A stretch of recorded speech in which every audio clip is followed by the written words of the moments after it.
한때 태평양 한가운데의 낙원으로 불렸던 나우루는 이제 인구 약 12,000여 명이 사는 외딴 섬으로 외국인 방문객도 드문 곳이 되었습니다. 가장 가까운 이웃 섬은 오션 아일랜드입니다. 1960년대와 1970년대에 나우루는 인광석 채굴로브를 쌓아 낙원이라 불렸습니다. 1인당 소득이 세계에서 가장 높았고 나우루 사람들은 현대식 주택과 고급 자동차, 다양한 편의시설을 누리며 풍요롭게 살았습니다.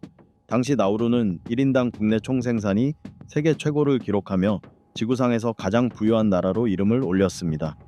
그러나 이 번영은 오래가지 못했습니다. 인광석 자원이 점차 고갈되면서 심각한 경제 위기에 빠졌고 나라는 빚더미에 앉았으며 기반 시설이 무너지고 생활 수준도 크게 떨어졌습니다. 파란만장한 역사를 지닌 이 섬에는 전 세계 수많은 사람들의 호기심을 자극하는 독특한 문화와 기이한 풍습들이 남아 있습니다. 나우루는 특히 여성에 대한 관점이 매우 독특한 나라입니다. 여성의 체중이 무거울수록 더 아름답다고 여겨지며 심지어 아내가 낯선 남성과 잠자리를 가지는 것도 남편이 허용하는 풍습이 있습니다. 여러분은 이 섬에 대해 들어본 적이 있으신가요? 그 매혹적이면서도 가혹한 삶을 직접 경험해 보고 싶으신가요? 지금부터 낯선 남자와의 잠자리를 허용하는 나라, 나우루의 가장 기이한 18가지 사실을 함께 알아보겠습니다. 18번. 세계에서 가장 작은 나라 중 하나. 나우루는 세계에서 가장 작은 나라 중 하나이자 방문객이 가장 적은 나라 중 하나입니다. 이 섬나라의 면적은 불과 21제곱킬로미터에 불과하며 태평양 적도 바로 남쪽에 위치해 있습니다. 나우루는 경제적으로 주로 호주에 크게 의존하고 있습니다. 섬이 너무 작아 자동차로 나라 전체를 도는데 걸리는 시간은 약 40분에 불과합니다. 그 짧은 여정 동안 태평양의 아름다운 풍경과 사람들의 따뜻한 미소를 만날 수 있습니다. 인구는 10,000명 남짓이며 섬에는 대형 슈퍼마켓이 하나 있고 가장 큰 건물은 공항 활주로입니다. 외진 위치 때문에 나우루는 유럽 탐험가들이 지구에서 가장 마지막으로 접촉한 장소 중 하나였습니다. 1798년 영국의 무역선 헌터 호가 이 섬을 발견했을 때 선원들은 이곳을 즐거운 섬이라 불렀습니다. 17번. 아내가 낯선 남자들과 잠자리를 함께하는 풍습. 전 세계 대부분의 나라에서는 기혼 여성이 다른 남성과 관계를 맺는 것이 법적으로 금기시됩니다. 하지만 나우루에서는 그렇지 않습니다.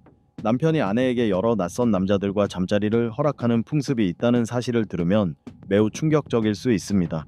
이 풍습은 고대부터 전해 내려왔으며 손님을 환대하고 공동체 구성원 간의 신뢰를 쌓으며 유대를 강화하려는 뜻으로 여겨졌습니다. 아내는 낯선 남자의 요구를 따라야 하며 잠자리를 비롯해 친밀한 관계까지 맺어야 합니다. 만약 남편이 보기에도 그 남자들을 만족시키지 못하면 아내는 남편에게 꾸지람을 듣고 비난을 받기도 합니다. 이 풍습은 나우루 사람들의 신념과 전통을 반영합니다. 외부 세계와 접촉할 기회가 적었기 때문에 이러한 오래된 전통을 지금까지도 유지해 온 것입니다. 16번. 여성이 뚱뚱할수록 더 아름답다고 여겨지는 나라. 미국 중앙정보국 월드 팩트북에 따르면 나우루의 총인구 12,000여 명 가운데 91%가 비만으로 분류됩니다. 그런데도 이 작은 섬나라는 우리가 익숙하게 알고 있는 미의 기준과는 완전히 다른 독특한 관점을 가지고 있습니다. 나우루에서는 여성이 뚱뚱할수록 더 존경받고 번영의 상징으로 여겨지며 아름답다고 평가됩니다. 이곳에서는 심지어 뚱뚱한 여성을 기리는 대회도 열립니다. 가장 뚱뚱한 여성이 나우루에서 가장 아름다운 여성이라는 칭호를 받게 되죠. 이 대회는 매년 개최되며 나우루 여성들은 다음 우승자가 되기 위해 일부러 체중을 늘리려고 노력하기도 합니다. 왜 이렇게 외부 세계와는 다른 미적 관념을 갖게 되었을까요? 그 이유는 나우루의 오랜 역사와 문화에 뿌리를 두고 있습니다. 과거 자원이 풍부하던 시절, 나우루 사람들은 풍족하고 배부른 삶을 살았고 먹을 수 있는 음식의 양이 곧 번영의 척도가 되었습니다. 이러한 배경에서 그들의 미의 기준도 형성된 것입니다. 15번. 높은 총기 소지율. 나우루는 전 세계에서 총기 소지율이 가장 높은 나라 중 하나로 꼽힙니다. 인구 100명당 약 10정의 총기가 있는 것으로 추정됩니다. 하지만 이러한 높은 소지율에도 불구하고 나우루는 범죄율이 낮고 평화로운 섬나라로 알려져 있습니다. 총 10,000여 명 남짓의 작은 인구 덕분에 주민들 간의 유대가 끈끈하고 서로를 돌보는 문화가 자리 잡아 있어 갈등을 최소화하고 안전한 환경을 만드는 데 큰 도움이 되고 있습니다. 나우루 문화는 존중과 평화로운 문제 해결을 중시하며 폭력 사용은 대체로 비난받습니다. 14번 호주의 난민 수용소로 사용되는 나우루. 2001년부터 작은 섬나라 나우루는 심각한 인도주의 문제의 중심에 서게 되었습니다. 호주가 난민들을 수용하기 위한 구금시설로 나우루를 사용하기 시작한 것입니다. 이는 나우루가 국가 부도를 막기 위해 호주의 난민을 받아들이기로 결정한 이유도 있습니다. 그러나 나우루에서의 난민 구금은 열악한 생활 환경, 비인간적인 대우, 그리고 인권 침해의 문제로 많은 비판을 받아왔습니다. 나우루 정부가 운영하는 나우루 지역 처리센터는 보트를 타고 호주에 입국하려는 난민들이 호주에 정착하지 못하도록 하고 대신 나우루로 보내 수용하는 방식입니다. 하지만 이곳의 생활 조건은 매우 열악해 큰 논란을 불러왔습니다. 나우루 수용소는 시로의 감옥과도 같다는 평가를 받으며 시설은 턱없이 부족하고 의료, 교육, 필수적인 생활 지원이 거의 이루어지지 않습니다. 난민들은 두려움과 불안 속에 외부와 단절된 채 살아가고 있으며 기본적인 권리가 무시되고 필요한 심리적, 의료적 지원도 받지 못합니다. 국제형사재판소는 이러한 상황이 수많은 인권 침해 의혹과 과밀 수용으로 인해 불법이라고 판단했습니다. 전 세계 수십 개국과 UN, 그리고 국제 엠네스티 같은 인권 단체들 또한 이 불법적인 구금에 대해 강하게 규탄해 왔습니다. 13번 조세 피난처이자 돈 세탁의 중심지. 나우루는 전 세계적으로 개인 소득세가 없는 나라로 잘 알려져 있습니다. 이 정책 덕분에 외국인들이 나우루로 몰려들었고 주민들은 더 높은 생활 수준을 누리며 기업들은 경쟁력을 확보할 수 있었습니다. 나우루는 소득을 극대화하고 여유로운 삶을 원하는 사람들에게 이상적인 목적지가 되었습니다. 하지만 이러한 무세 정책은 돈 세탁 활동을 부추기기도 했습니다. 1990년대에 나우루는 돈 세탁의 천국으로 불렸고 정부는 은행 면허와 여권, 심지어 외교관 여권까지 한 장에 최대 3만 달러에 판매했습니다. 주요 고객은 러시아 마피아와 알케다 같은 범죄 조직들이었고 이들은 마약 밀매, 무기 거래, 인신매매 등 불법 활동으로 벌어들인 자금의 출처를 숨기기 위해 나우루를 이용했습니다. 돈 세탁은 나우루의 국제적 명성을 크게 훼손했고 국가 경제와 안보에도 심각한 위협을 가했습니다. 결국 나우루는 국제금융 블랙리스트에 오를 위기에 처했고 이는 무역과 투자 거래에 악영향을 미쳤습니다. 12번 코로나19 확진자가 없는 유일한 나라. 광활한 바다 한가운데 고립된 지리적 위치 덕분에 나우루는 코로나19 팬데믹의 암울한 상황 속에서 한 줄기 희망으로 떠올랐습니다. 지금까지 단 한 명의 코로나19 확진자도 보고되지 않은 세계 유일의 나라라는 기록을 보유하고 있습니다. 이 성공의 배경에는 여러 요인이 있습니다.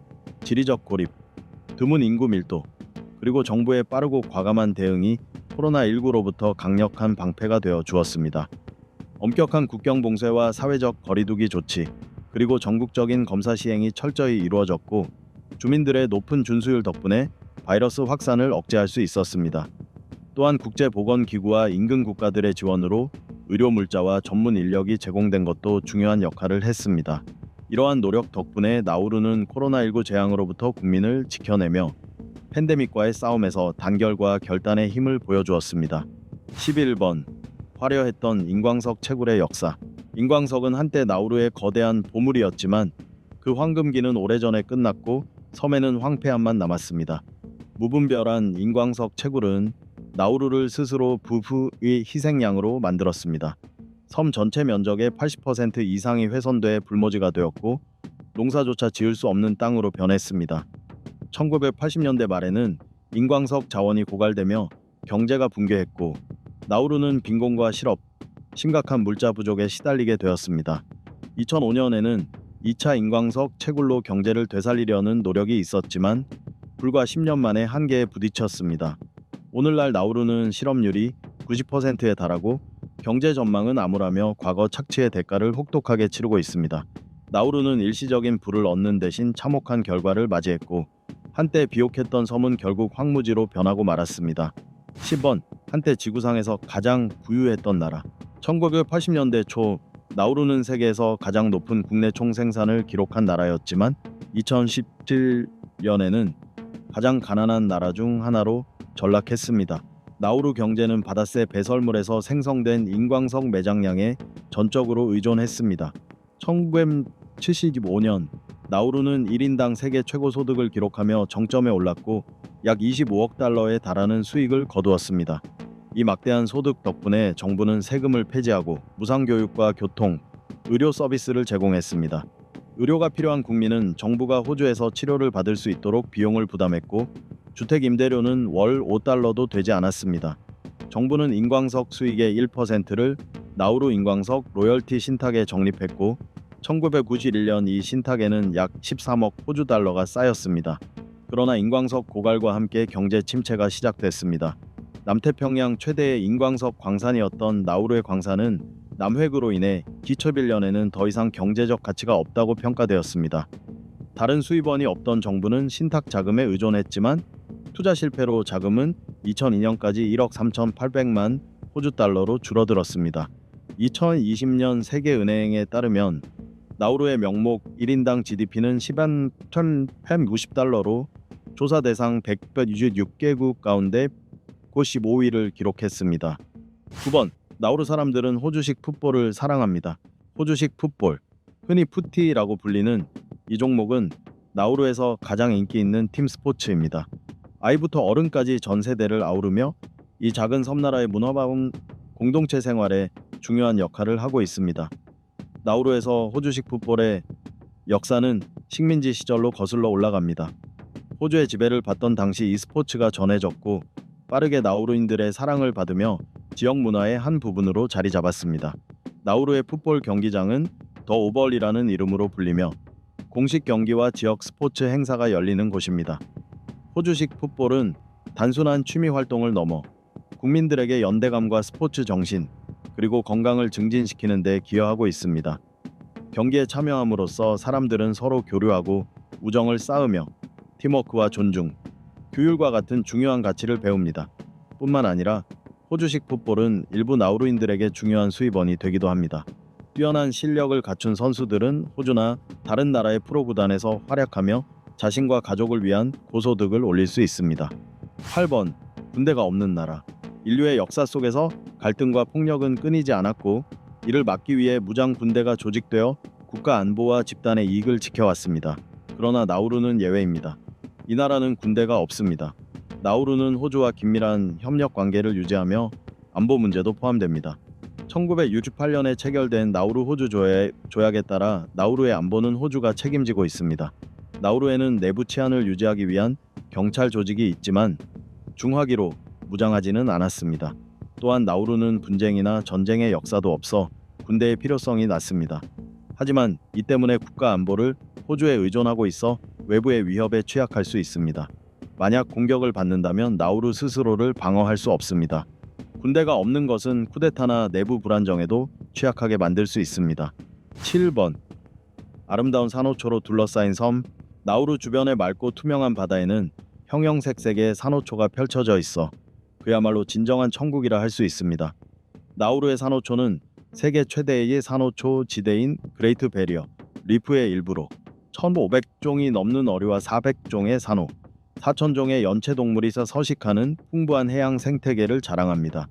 하지만 이 사실은 널리 알려지지 않았고 나라의 여러 한계로 인해 이를 탐험할 수 있는 사람은 많지 않습니다. 산호초 생태계는 나우루 해안을 침식으로부터 보호하고 현지인들에게는 식량과 생계 수단을 제공하는 중요한 역할을 합니다. 그러나 현재 기후 변화로 인한 해수 온도 상승과 해양 산성화로 산호 백화 현상과 죽음이 발생하고 있습니다.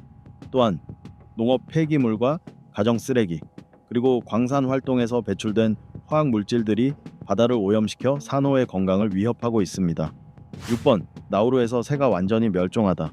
나우루는 한때 새들의 천국으로 불리던 곳이었습니다. 자연의 축복을 받은 이 섬은 때 묻지 않은 해변과 장엄한 산, 울창한 숲으로 장식된 아름다운 자연 경관을 자랑했죠.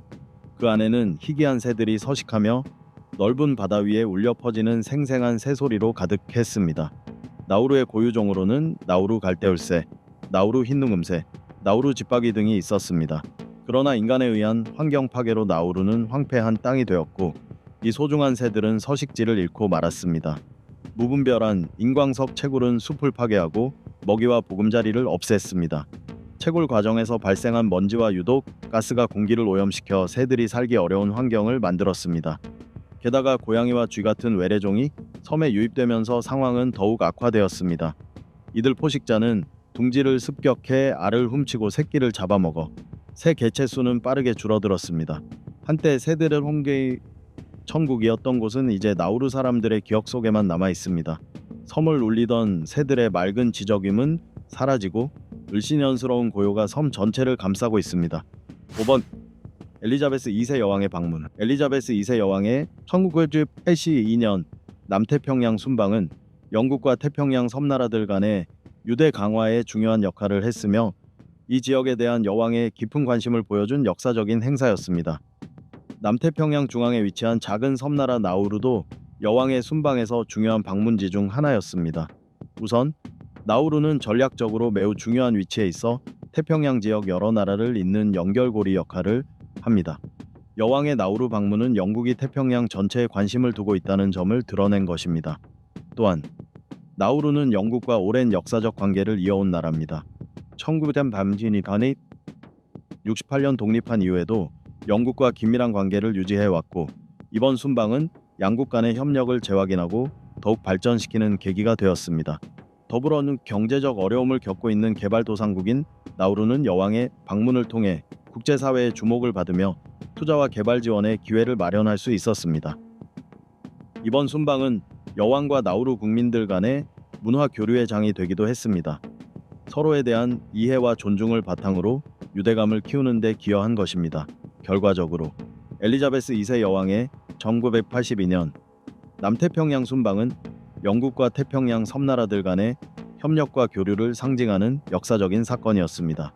전략적 위치, 역사적 유대, 발전 가능성을 모두 지닌 나우루는 여왕의 여정에서 빼놓을 수 없는 중요한 방문지였습니다.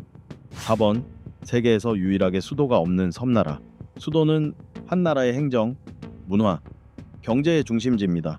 대부분의 나라는 수도가 있으며 볼리비아처럼 수도가 2개인 나라나 남아프리카 공화국처럼 3개의 수도가 있는 나라들도 있습니다. 바티칸 시국, 모나코, 싱가포르처럼 국가 전체가 사실상 수도인 경우도 있죠. 그렇다면 나우루는 왜 수도가 없을까요? 나우루에는 공식적인 수도가 없고 도시조차 존재하지 않습니다. 정부 청사는 야렌 지구에 위치해 있지만 야렌은 나우루의 공식 수도로 인정되지 않습니다. 야렌은 남부 해안에 자리한 하나의 지구일 뿐입니다. 이곳에는 대만과 호주 등 외국 대사관과 국제공항이 자리하고 있습니다. 나우루의 공식 수도나 도시가 없는 이유는 여러 가지가 있습니다. 우선 섬의 면적이 불과 21제곱킬로미터에 불과해 대규모 도시를 건설할 공간이 부족합니다. 그리고 인구도 1만 명 남짓으로 섬 전체에 분산돼 살고 있어 대도시의 필요성이 크지 않습니다. 또한 나우루는 천연 자원이 매우 제한적이며 특히 담수 자원이 부족합니다. 대규모 도시를 건설하고 유지하기에는 자원이 턱없이 부족한 것입니다. 게다가 과거 인광석 채굴로 인해 환경이 심각하게 훼손돼 개발이 불가능한 지역이 많습니다. 3번 세계에서 가장 평평한 나라. 나우루는 세계에서 가장 평평한 나라입니다. 섬에서 가장 높은 지점은 해발 71m에 불과하고 가장 낮은 지점은 바닷가입니다. 대부분의 평평한 지형을 가진 다른 섬나라들처럼 나우루도 기후 변화에 매우 취약합니다. 특히 해수면 상승으로 인한 바다 수온 상승으로 산호초가 급격히 백화 현상을 겪으면서 오랫동안 섬을 지켜주던 산호초 생태계마저 붕괴 위기에 처했습니다. 해수면 상승은 염수가 유입돼 담수와 토양을 오염시키고 해안 침식을 일으켜 거주지에까지 피해를 미치고 있습니다. 또한 기후 변화로 인해 폭풍, 홍수 같은 극심한 기상 현상의 빈도와 강도가 증가해 나우루는 더 큰 피해를 입기 쉬운 상황입니다. 이러한 잠재적 위협을 인식한 나우루 정부는 기후 변화에 대응하기 위한 다양한 조치를 시행하고 있습니다. 해안을 보호하기 위한 방파제를 건설하고 담수 확보를 위해 빗물 수집 시스템을 개발하며 가뭄에 강한 작물을 도입하는 등의 노력을 기울이고 있습니다. 그러나 이러한 노력은 나우루의 재정적, 기술적 한계로 인해 충분하지 않습니다. 기후 변화에 악화된 영향을 막아내기 위해서는 국제사회의 재정적 지원과 전문 지식이 절실히 필요합니다. 이번 첫 주민의 기원은 여전히 미스터리. 불과 21제곱킬로미터에 불과한 작은 섬 나우루에는 첫 번째 주민의 기원에 관한 신비로운 이야기가 전해 내려옵니다. 다른 많은 나라와 달리 나우루 역사에는 고대 부족이나 문명에 대한 기록이 남아있지 않습니다. 대신 전설과 고고학적 유물들을 통해 그들의 이야기가 전해지고 있습니다. 전설에 따르면 첫 주민들은 바다에서 태어났다고 합니다. 그들은 바다의 신에게서 힘과 마법을 부여받은 피델레와 베트로라는 부부의 후손이라고 전해지며 작은 섬에 살면서 어업과 농업으로 생계를 이어갔습니다. 하지만 이러한 전설을 뒷받침할 과학적 증거는 없습니다. 고고학자들은 나우루의 첫 주민들이 약 3,000년 전 마이크로네시아의 포나페나 축구에서 아웃리거 카누를 타고 이주해온 사람들일 것으로 추정하고 있습니다. 1번, 세계에서 유일하게 강이 없는 나라.